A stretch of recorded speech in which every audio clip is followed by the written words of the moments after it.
नमस्कार दोस्तों, मैं देवेश शुक्ला आप सभी का स्वागत करता हूं आपके अपने यूट्यूब चैनल पर। मेरे प्यारे दोस्त, आज हम चर्चा करने वाले हैं एमए सेकंड सेमेस्टर भूगोल के ऊपर। ठीक है, किसके ऊपर चर्चा करने वाले हैं? तो एमए सेकंड सेमेस्टर भूगोल के ऊपर चर्चा करने वाले हैं। बात करते हैं तो भूगोल के प्रश्न पत्र 1 को कवर करने का प्रयास करेंगे, जिसका नाम है भारत का भौतिक भूगोल। ठीक है, क्या नाम है? भारत का भौतिक भूगोल है।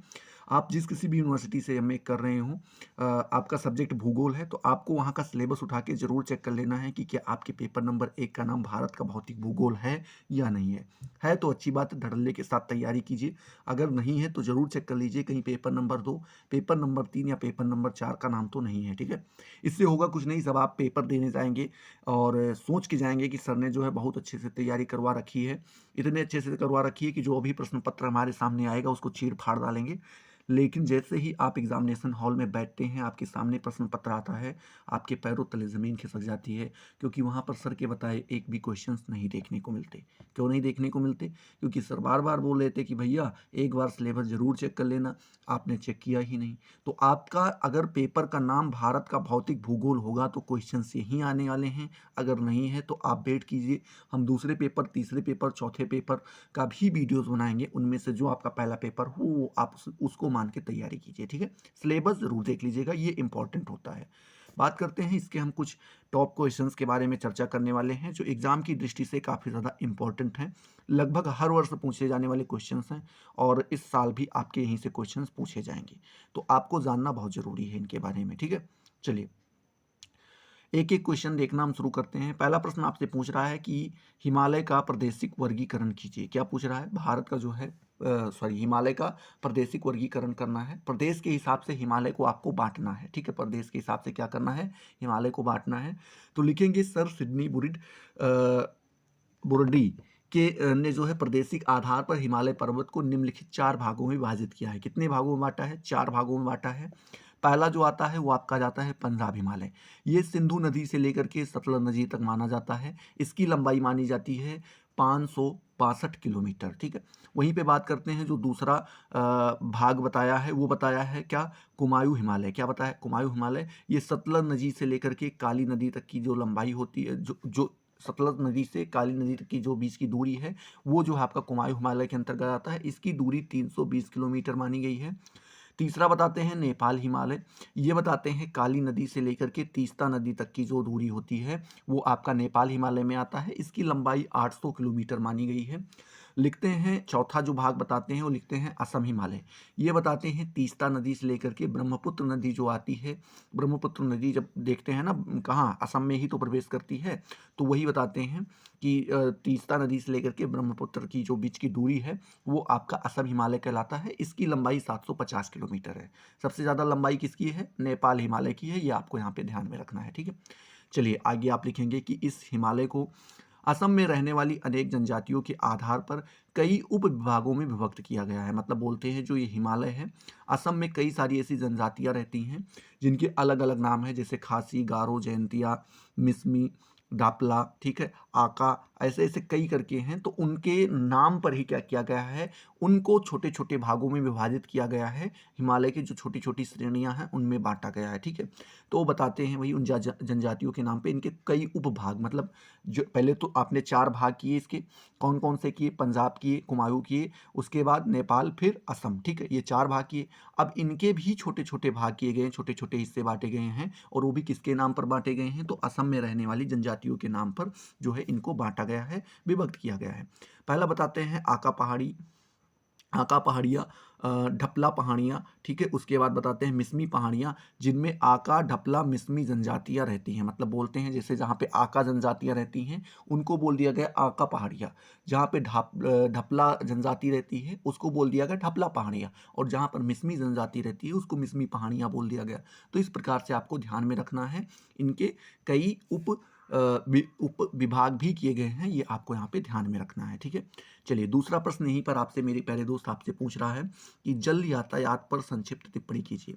जल यातायात मतलब कि देखिए, जो यातायात होता है ये 3 प्रकार का होता है। पहला तो होता है कौन सा? थल यातायात। थल यातायात मतलब जैसे बस, ट्रक और डंपर वगैरह ये जो चलते हैं ना, रेलगाड़ी, ये सब सारे किस में आते हैं? थल यातायात में आते हैं। दूसरा आता है वायु यातायात। वायु यातायात में जहाज़ें आती हैं, बड़ी-बड़ी प्लेनें आती हैं, ठीक है?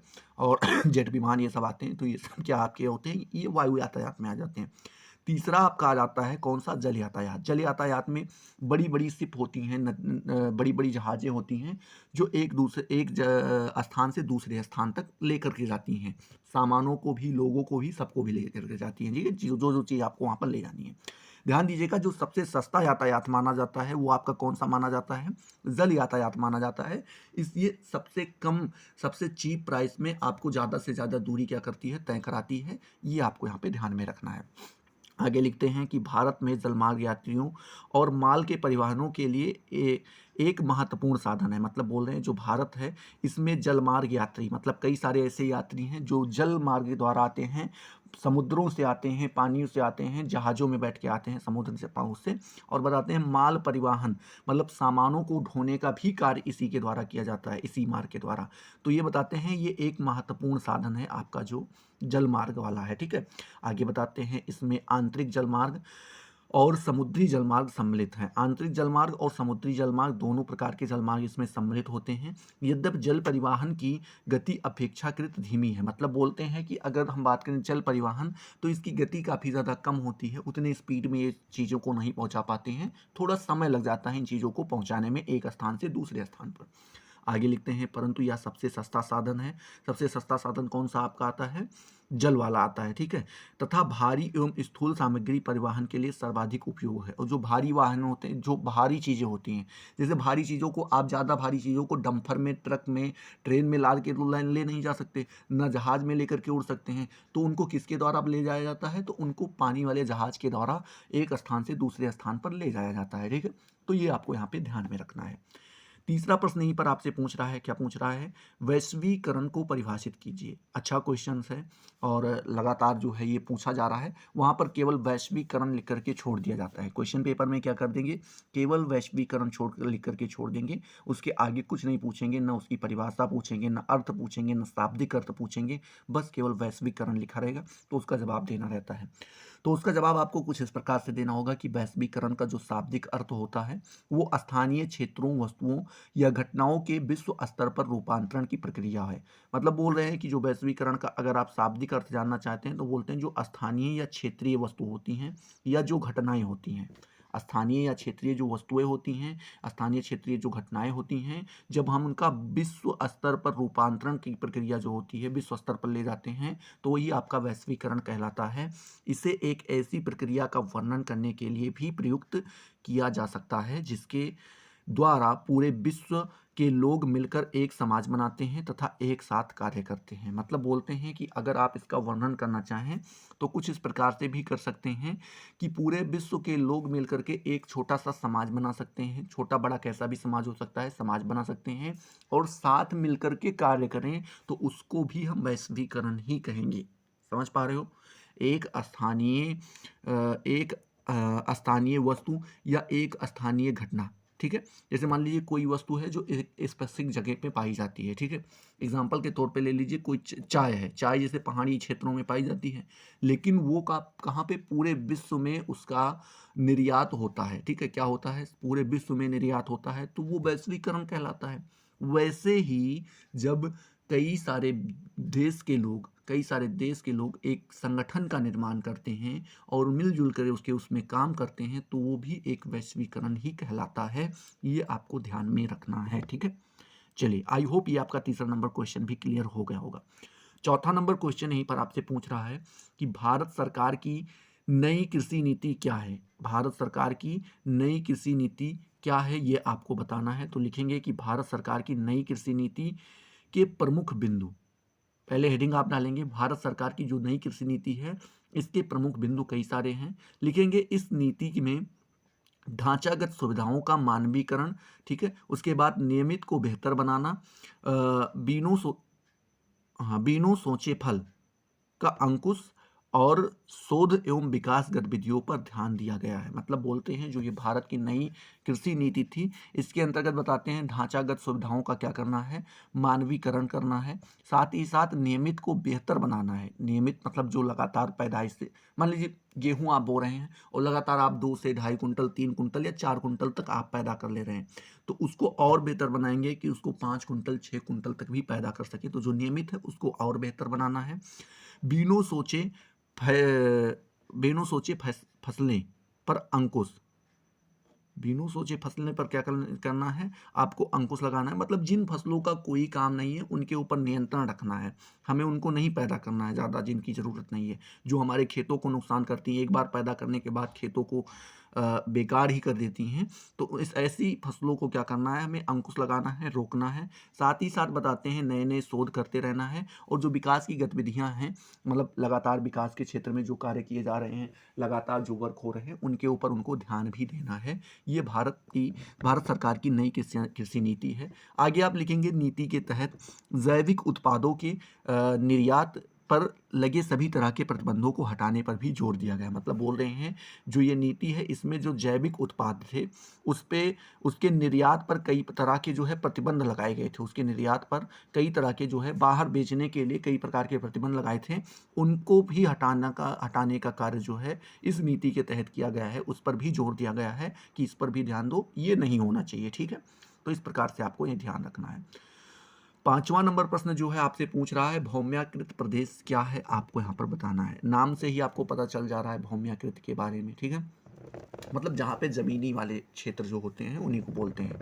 आगे आप इसमें इसका आंसर लिखेंगे कि भौम्याकृति से अभिप्राय धरातलीय उच्चावचन, उच्चावचन से है। किससे है, बोल रहे हैं जो भौम्याकृत है इसका अभिप्राय हम किससे लेते हैं, धरातलीय। धरातलीय मतलब जमीन से जुड़े हुए जो उच्चावचन ऊंचे प्रदेश हैं उनका हम क्या करते हैं, इनमें वर्णन करते हैं।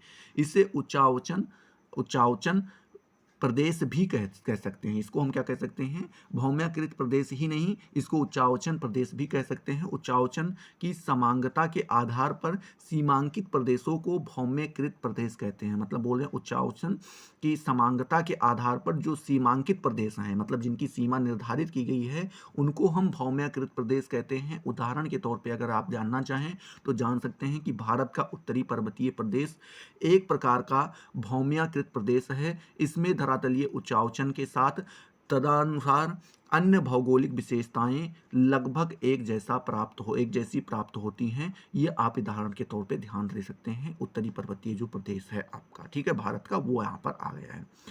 यहीं पे 6ठा नंबर प्रश्न आपसे पूछ रहा है पश्चिमी तट पर नदियां ज्वार नदमुख, जिसे हम क्या बोलते हैं, एस्चुअरी बोलते हैं, क्यों निर्मित करती हैं, ये आपको यहाँ पर बताना है। तो आप लिखेंगे कि जो भारत के दक्षिणी पठार के पश्चिम तटीय भाग की आकृति इस प्रकार है जिसमें तटीय मैदान की चौड़ाई बहुत कम है, अर्थात महाद्वीपीय मग्न तट, क्या महाद्वीपीय मग्न तट बहुत कम चौड़े हैं। मतलब आप समझिए क्या बोल रहे हैं, जो भारत का दक्षिणी पठार है, दक्षिणी पठार आपने देख रखा होगा, आपने नक्शा देखा होगा, उसमें दक्षिणी पठार के पश्चिमी तट, दक्षिणी पठार है, उसका जो पश्चिमी तट है उसके भाग की जो आकृति है वो कुछ इस प्रकार से है जिसमें तटीय मैदान की चौड़ाई क्या है, बहुत कम है। तटीय मैदान किसे कहते हैं, आपको पता ही होगा, नदी के किनारे जहाँ पर नदी खत्म होती, चौड़ाई जैसे खत्म होती है, मान लीजिए ये नदी जा रही है, ठीक है, ये क्या है, नदी जा रही है, तो अब बीच में ही तो पानी बहेगा, यहाँ पर धीरे धीरे जैसे किनारे आते जाओगे यहाँ पे पानी कम होता जाएगा, तो जहाँ पे पानी एकदम खत्म हो जाता है ये आपका तटीय क्षेत्र कहलाता है। क्या कहलाता है, ये आपका तटीय मैदान कहलाता है। ठीक है, तो वही बताते हैं जो तटीय मैदान होता है इसकी चौड़ाई क्या होती है, बहुत कम होती है, अर्थात महाद्वीपीय मग्न तट, महाद्वीपीय मग्न तट, महाद्वीपीय मतलब महाद्वीप में से जो मग्न मतलब मिलते जुलते जो उनसे तट हैं, जो उनसे छूते हुए तट हैं, बहुत कम चौड़े होते हैं। क्या होते हैं, बहुत कम चौड़े होते हैं। इसका प्रमुख कारण यह है कि पश्चिमी तटीय मैदान में उत्तर से दक्षिण तक पश्चिम घाट पर्वतीय क्षेत्र फैला हुआ है। मतलब बोल रहे हैं इसका प्रमुख कारण ये है कि जो पश्चिमी तटीय मैदान है इसके उत्तर से अगर दक्षिण तक देखें उत्तर से दक्षिण तक पश्चिमी जो घाट है उसमें पर्वतीय क्षेत्र फैला हुआ है। यही कारण है कि जो तटीय मैदान है इसकी चौड़ाई क्या है, बहुत कम है। इसके कारण नदियों का प्रवाह क्षेत्र अधिक लंबा नहीं होता है। मतलब बोल रहे हैं इसी के कारण जो नदियों का प्रवाह क्षेत्र है, मतलब जहाँ तक नदी बहती है उसका क्षेत्र बहुत कम हो जाता है, ज़्यादा लंबा नहीं हो पाता है और नदियाँ मैदानों से बहुत कम प्रवाहित होती हैं। मतलब बोल रहे हैं और जो नदियाँ होती हैं ये मैदानों से बहुत कम होकर के गुजरती हैं तथा ढाल तीव्र है। क्योंकि पहाड़ से गिरती हैं तो ढाल क्या होगा, काफ़ी ज़्यादा होगा। अतएव पश्चिमी तट पर नदियों द्वारा डेल्टाओं का निर्माण नहीं किया जा सकता है और जब वो मैदान में जाएंगे नहीं तो डेल्टा बनेगा कहाँ से, ये आपको समझ में ही आना चाहिए। वैसे ही समझ में आ जाना चाहिए, पहाड़ से आ रही सीधा जाके मिल जा रही हैं। अगर वही चीज़ें मैदान में चलती तो वो धीरे से कहीं इधर से बह कर जाती, कहीं इधर से बह कर जाती, कहीं इधर से बह कर जाती, कहीं इधर से बह कर जाती, कहीं इधर से बह कर जाती, तो बीच में डेल्टा का निर्माण होता रहता। लेकिन जब वो मैदान में जाती ही नहीं है तो वो डेल्टा का निर्माण कहाँ से करेंगी, यही चीज़ आपको ध्यान में रखनी है। चलिए 7वां नंबर प्रश्न यहीं पे आपसे पूछ रहा है कि हिमालय की संरचनात्मक विशेषताओं की विवेचना कीजिए। क्या पूछ रहा है, जो हिमालय की संरचनात्मक विशेषताएं होती हैं, विशेषताएं हैं उनके बारे में आपको बताना है। तो आप लिखेंगे कि भारत की उत्तरी सीमा पर विस्तृत हिमालय पर्वत भूगर्भिक, ठीक है क्या, भूगर्भिक रूप से युवा, नवीन एवं बनावट की दृष्टि से वलित, ठीक है, तथा विश्व की नवीनतम मोड़दार पर्वत श्रृंखला है। मतलब ये आप यहाँ पे समझिए क्या बोल रहे हैं, बोल रहे हैं कि जो भारत की उत्तरी सीमा है उसमें एक विस्तृत हिमालय पर्वत है जो क्या है, भूगर्भित रूप से अगर आप देखें, भूगर्भित मतलब कि जमीन से निकलने की दृष्टि से अगर देखें कि कब इसका जन्म हुआ है तो उस हिसाब से ये एक युवा पर्वत है जिसे आप नवीन या नया बोल सकते हैं। और बनावट के हिसाब से देखें तो वो वलित है, वलित,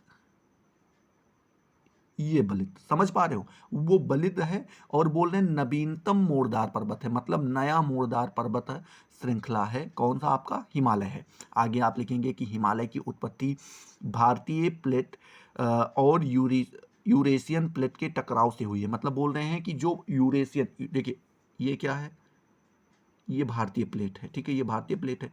और यूरेशियन मतलब ये यूरोप और एशिया को जो मिलाने वाले क्षेत्र होते हैं, यूरोप और एशिया के दोनों के जो क्षेत्र में आते हैं उनको यूरेशियन बोलते हैं। ये पहले दूर था, ये धीरे धीरे जब पास आता गया, ये पास आता गया तो बीच में दोनों लोग टकराए। अब टकराए तो बीच में क्या थी, गीली मिट्टी थी, गीली मिट्टी थी बहुत सारी, चूंकि यहाँ पे नदी ही तो क्या बोलते हैं, महासागर ही तो था, तो यहाँ पर गीली मिट्टियाँ थी। और गीली मिट्टी कहाँ से आई, यहाँ से कुछ थी, कुछ यहाँ से थी। अब धीरे धीरे जब पास आते गए, टकराते गए, तो जब टकराए तो ये सारी चीज़ें, मिट्टियाँ ऐसे ऐसे करके, ऐसे ऐसे करके बाहर निकल आई। और जब बाहर निकल आई तो ये क्या हुआ, पर्वत का निर्माण हुआ, जिसको हम आज क्या बोलते हैं, हिमालय के नाम से जानते हैं। ठीक है, ये आपको ध्यान रखना है। आगे आप लिखेंगे कि हिमालय की सभी श्रृंखलाओं का निर्माण जो है अल्पाइन भूसंचालन, क्या, अल्पाइन भूसंचालन के तहत टर्शियरी युग में टेथिस भूसंगति सागर, टेथिस सागर जिसे हम कहते हैं, जिसे भूसंगति बोलते हैं, टेथिस भूसंगति बोल सकते हैं या टेथिस सागर बोल सकते हैं, में अवसादों के जमाव के परिणाम स्वरूप हुआ है। अतः हम टेथिस सागर को हिमालय का गर्भगृह या जन्म स्थल भी कहते हैं। ठीक है, देखिए जब क्या हुआ, एक मिनट, ये गलत बन गया, ये था आपका भारत का नक्शा। ठीक है, ये क्या था, भारत का नक्शा था और यहाँ पर यूरेशियन था। बीच में जो था ये टेथिस सागर कहलाता था, इसी को टेथिस सागर या टेथिस भूसंगति कहते थे। इसमें कुछ अवसाद जमा थे, अवसाद मतलब मलबा जिसे आप कहते हैं, क्योंकि मलबा था और पानी भी था, सागर था तो पानी तो रहा होगा, तो वो सारी चीज़ें एकदम गीली हुई पड़ी थी, एकदम से गीली मिट्टी की तरह थी। ठीक है, अब जब दोनों, ये वाला इधर बढ़ा, ये वाला इधर बढ़ा और दोनों जब आपस में टकराए तो ये जो गीली वाली मिट्टी थी ये क्या हुई, ये बाहर होती गई। तो इसी के कारण से बोलते हैं कि अतः हम कह सकते हैं कि जो टेथिस सागर है ये हिमालय का गर्भगृह है, जन्म स्थल है, जहाँ से हिमालय का जन्म हुआ है, जहाँ से हिमालय बाहर आया है, वो हम किसको कहेंगे, टेथिस सागर को ही कहेंगे। ठीक है, तो इस प्रकार से आपको ध्यान में रखना है। यहीं पे 8वां नंबर प्रश्न आपसे पूछ रहा है मेरे प्यारे दोस्त, क्या पूछ रहा है कि कृषि प्रदेशों के प्रमुख लक्षणों का वर्णन कीजिए। जो कृषि प्रदेश हैं उनके प्रमुख लक्षण क्या क्या होते हैं ये आपको बताने हैं। तो आप लिखेंगे कृषि जलवायु प्रदेश को निर्धारित करने के लिए वर्षा, तापमान, मिट्टी से संबंधित विशेषताएं, किसी विशेष क्षेत्र में अपनाई जा सकने वाली कृषि पद्धति एवं वहाँ की पर्यावरणीय समस्याओं को सम्मिलित किया जाता है।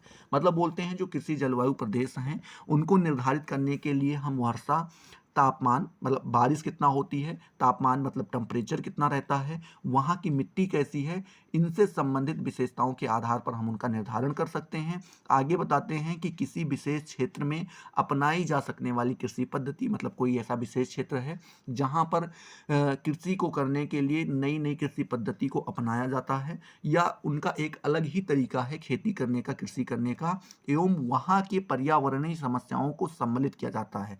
और वहाँ की जो पर्यावरणीय समस्याएं आती हैं, जैसे कि कभी भी बाढ़ आ सकती है, कभी भी तूफान आ सकता है, तो इस प्रकार से चीज़ें कई सारी, कभी कभी टेम्परेचर भी बढ़ सकता है, तो हर क्षेत्र में अलग अलग समस्याएं होती हैं, उसके अकॉर्डिंग वो अपना वर्क करते हैं, उन चीज़ों को ध्यान में रखते हुए चीज़ों को आगे बढ़ाते हैं। बोलते हैं उसके लिए विभिन्न प्रकार की विकास रणनीतियाँ बनाई जाती हैं, मतलब बोल रहे हैं उसके लिए क्या की जाती हैं, कई सारी अलग अलग प्रकार की विकास रणनीतियाँ बनाई जाती हैं। आगे लिखते हैं इन आधारों पर योजना आयोग ने 1989 ईस्वी में भारतीय कृषि जलवायु प्रदेश को 15 बृहद भागों में क्या किया है, विभाजित किया है। मतलब बोल रहे हैं कि जो ये प्रकार की समस्याएं देखने पर मिलती हैं, इनके लिए, इनके विकास के लिए कई सारी विकास रणनीतियां बनाई जाती हैं जिससे उनमें सुधार किया जा सके। और इन आधारों पर योजना आयोग ने 1889 ईस्वी में भारतीय कृषि जलवायु प्रदेश को 15 बड़े भागों में क्या किया है, विभाजित किया है। ये आपको यहाँ पर ध्यान में रखना है। तो कृषि प्रदेशों के प्रमुख लक्षण आप आराम से यहाँ पर बता सकते हैं। आई होप ये सारी चीज़ें आपको क्लियर हुई होंगी। अभी हमने केवल 8 क्वेश्चंस करवाए हैं, और भी क्वेश्चंस बाकी हैं। अगर आप उनको देखना चाहते हैं, समझना चाहते हैं, पढ़ना चाहते हैं, तो आपको कमेंट सेक्शन में बताना है वीडियो आपको कैसा लगा। और हाँ सर, दूसरा वीडियो भी लेकर के आइए। अगर आप बताएंगे तो मैं इसका पेपर 2, पेपर 3, पेपर 4, अभी ये आपका केवल अति लघु उत्तरीय है, हम लघु उत्तरीय, दीर्घ उत्तरीय के ऊपर भी चर्चा करेंगे पेपर से पहले, लेकिन आपको कमेंट इसके लिए करना ही होगा, ठीक है। चलिए, वीडियो अगर आपको पसंद आया तो फटाफट वीडियो को लाइक करो, अपने दोस्तों के साथ शेयर करो। अभी तक अगर आपने चैनल को सब्सक्राइब नहीं किया तो सब्सक्राइब करके बेल वाले आइकन को जरूर प्रेस कर दो, जिससे आपको सारी नोटिफिकेशन मिलती रहे और आप उनसे लगातार लाभान्वित होते रहें। तो चलिए, अगले वीडियो में मिलते हैं नए जोश, नए टॉपिक के साथ। तब तक के लिए जय हिंद, जय भारत।